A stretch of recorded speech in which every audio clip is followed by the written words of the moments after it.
महिमा तोर अपार, सावन महीना है अपार। महिमा तोर अपार, सावन महीना है अपार।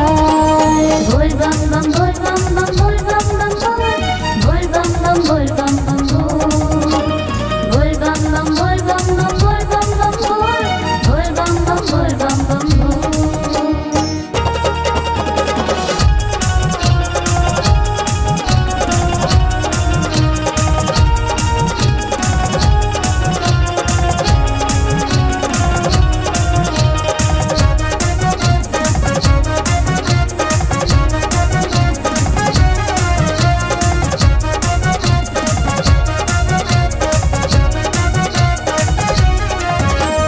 गंगा के निर्मल धारा जटा में तोर समाए।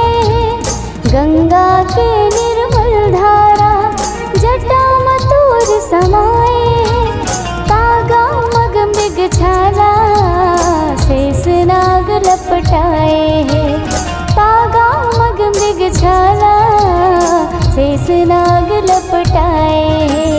बोल बम बम बोल बम बम बोल बम बम बोल बम बम बोल बम बम बोल। गंगा के निर्मल धारा जटा में तोर समाए। गंगा के निर्मल धारा जटा में तोर समाए। तागा मग मृग छाला शेष नाग लपटाए।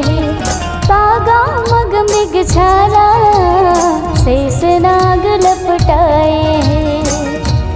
हर हर महादेव शिव कारा जटा में निर्मल गंगा धारा बहे।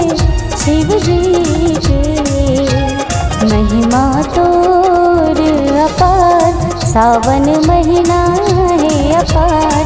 महिमा तोर अपार, सावन महीना है अपार।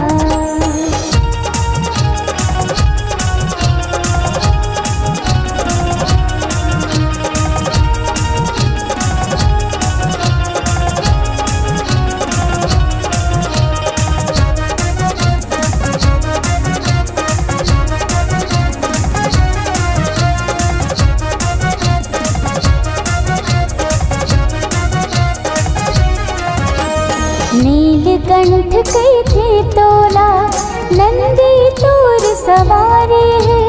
नीलकंठ कई थे तोला नंदी तोर सवारे है। आधा अंग में तोर विराजे पार्वती महतारी है। आधा अंग में तोर विराजे पार्वती महतारी है। बोल बम बम बोल बम बम बोल बम बम बोल बम बम बोल बम बम बोल।